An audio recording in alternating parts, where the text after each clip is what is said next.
I think it might have had something to do with racism. Heartbreakingly, it did.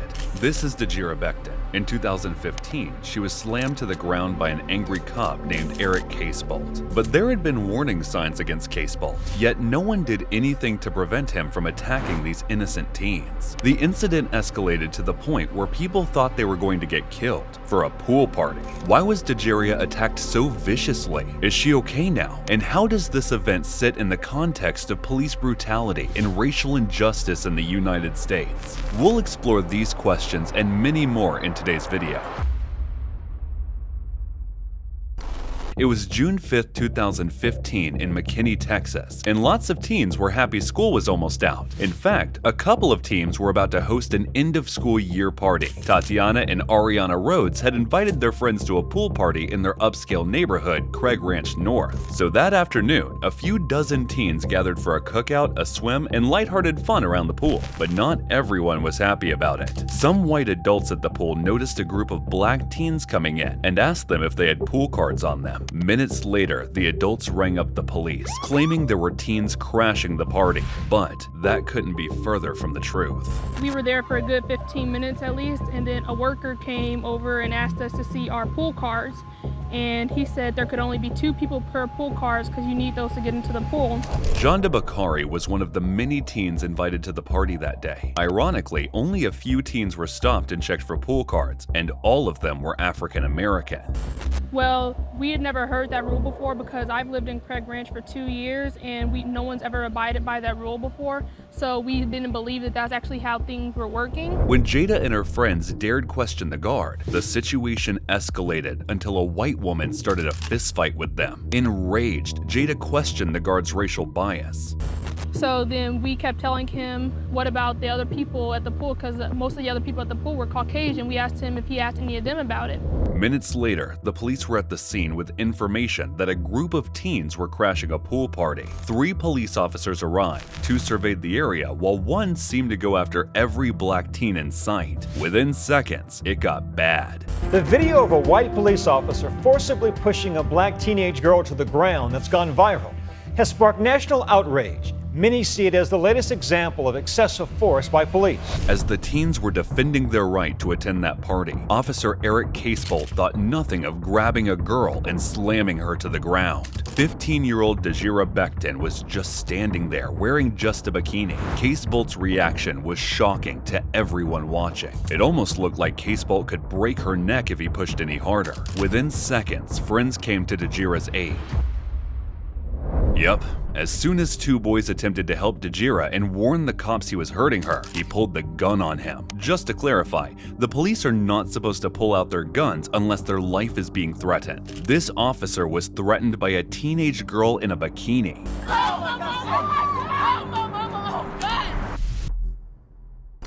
The video went viral as soon as the boy who filmed it, 15-year-old Brandon Brooks, posted it online. You're going to jail if you don't knock it off.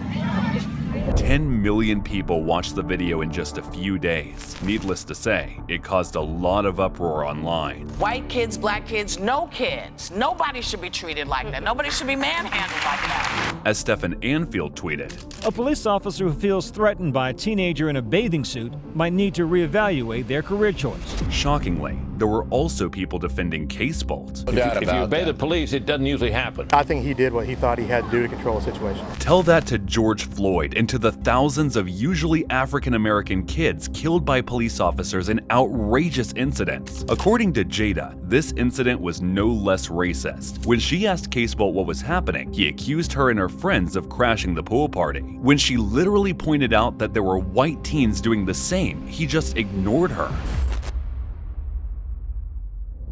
Around the same time, another group of boys appeared at the party and did try to crash it, hopping the fence while the police were talking to Jada. When Casebolt pointed them out as proof they were horseplaying, Jada said she didn't know them, but he didn't believe her. Why is that? The white parents that were complaining, they kept saying that they're with us when we clearly kept saying that we were not with them and we had nothing to do with them. I think they assumed just because like most of the party was black and those men were black too, so they assumed that they were with us, and even though we told them that they weren't. Do all white people hang together? Honestly, it's infuriating just to talk about it. While Jada went back to her table at the party to get her stuff and go home, her friend Dajerria was viciously attacked. She literally did nothing but stand there. He told me to keep walking, and I kept walking, and then I'm guessing he thought we were saying rude stuff to him, and he shoved me in the grass, and he started pulling the back of my braids. After the video went viral, another piece of news made headlines in Texas. Eric Casebolt resigned. Our practice do not support his actions. He came into the call out of control, and as the video shows, was out of control during the incident. Exactly. He did the opposite of what police are supposed to do. The whole key is de-escalate situations. You, the police, don't want to become part of the problem. And that's what it appears to me happened in McKinney, Texas. The police actually became part of the problem. The police are supposed to keep the peace and protect the citizens. Casebolt did the exact opposite. Casebolt was so riled up that day, he even tripped and slipped. It begs the question, why was arresting these teens so important to him? He genuinely looks like he's chasing down a serial killer. And by the way, do you remember how he pulled his gun on the two teens? His excuse was he thought one of them was lunging at him, but he was slipping, just like he'd done earlier.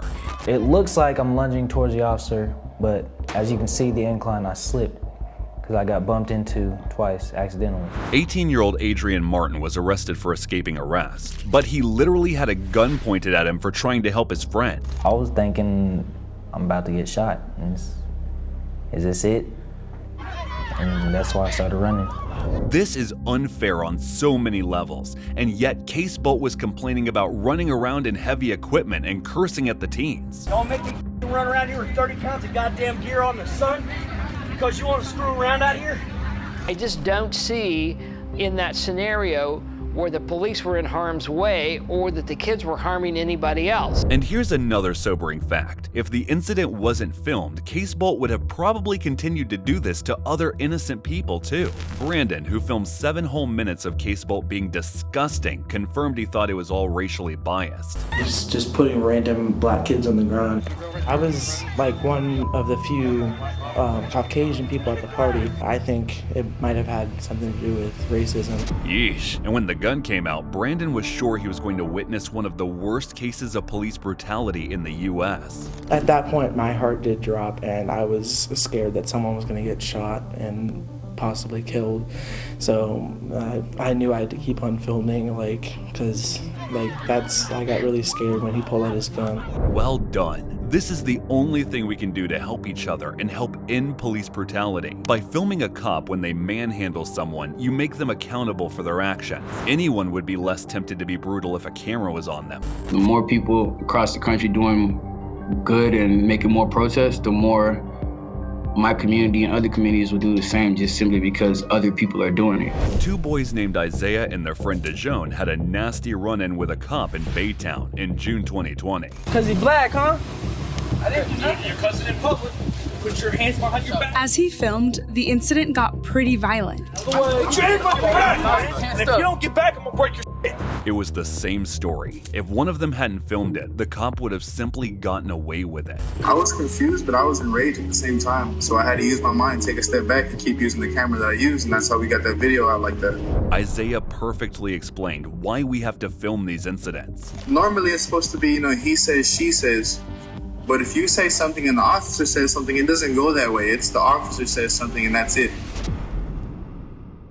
That's why corrupt cops don't like people recording incidents like these. It puts them under the spotlight. Suddenly, they become responsible for their actions. But shouldn't all police officers be accountable for their actions at all times? Isn't it their job to literally protect, not attack citizens? As it turns out in the Baytown case, Officer Nathaniel Brown had been accused of threatening and targeting black communities in Baytown. Yet somehow he hadn't been fired yet. Sadly, it was the same with Eric Casebolt.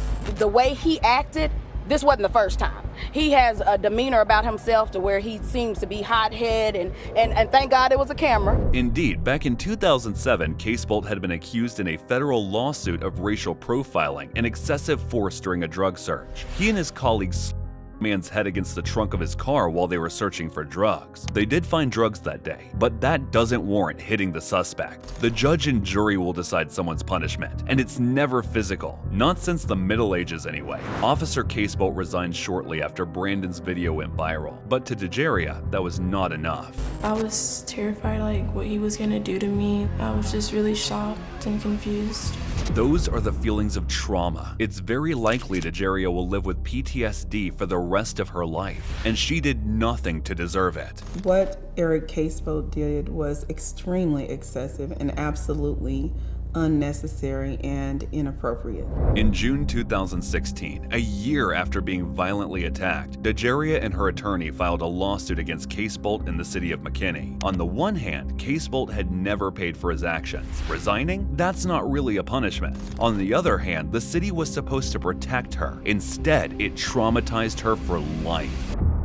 Dajerria's attorney Kim Cole made a powerful statement. You're not afraid of white people who pose an actual threat, who walk out of up a church or a school without a scratch on them, but you are afraid of a black girl and her tone. Watch the video. She never used a cuss word, never talked back to him. All she did was repeatedly ask someone to call her mama. The context is really bleak. Dajerria is not alone. Just in the 3 years between Dajerria's attack and her lawsuit settlement, a long list of black women and girls were arrested and manhandled by white police officers in the U.S. In 2016, an 18-year-old African-American girl was arrested in D.C. for having a bag of potato chips and a lollipop. Honestly, you guys, I'm speechless. And it's not just girls who are being targeted by these sick people. For all of y'all who haven't seen the video, this is 46-year-old George Floyd. On May 25, 2020, police in Minneapolis responded to a call about George after he allegedly used a counterfeit $20 bill to buy cigarettes.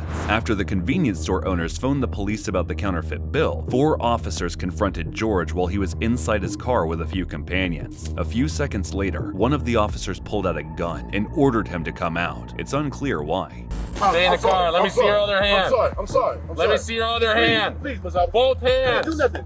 Put your fucking hands up right now. Although CCTV footage and a video recorded by a witness showed George never acted violently, the 4 officers acted as though he was. Before the officers could shove George into the police car, he fell to the ground because of his claustrophobia. George explained to the officers that he couldn't breathe and asked them to let him get up. And yet, a 3rd police car came to the scene, carrying 2 police officers with several brutality complaints on their record, Derek Chauvin and Tao Thao. The instruction was simple: get George into the police car no matter what.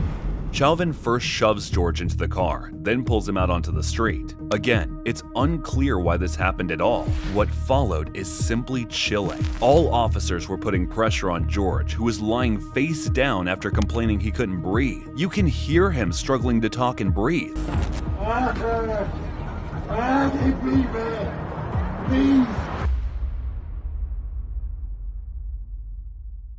7 minutes into Chauvin holding his knee on George's neck, the officer realized he needed an ambulance. And yet, even after the paramedics arrived, Chauvin continued to keep his knee on George's neck for a full minute. At this point, several bystanders were urging him to get off. It was clear to see George wasn't moving or breathing.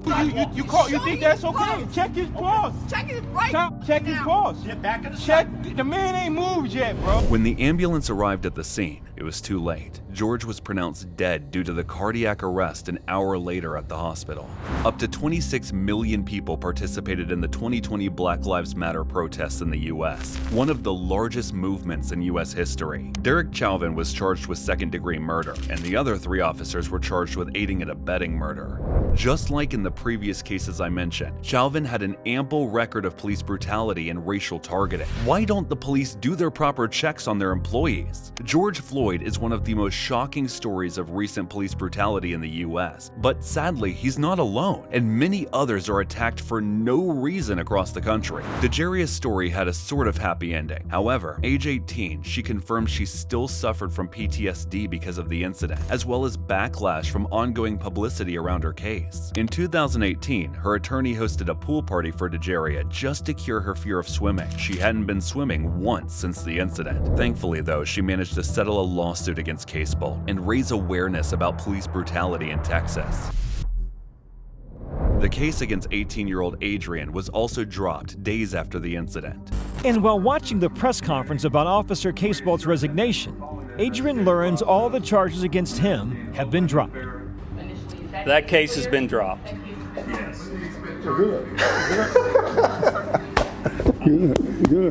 But how many incidents like this have to happen before the cops wise up? Thanks for watching, you guys. What are your thoughts on Dajerria's case? Do you know of other similar cases, and is filming cops enough? Let me know your thoughts in a comment. And before you go, don't forget to like, subscribe, and hit that bell button. See you next time, and stay safe.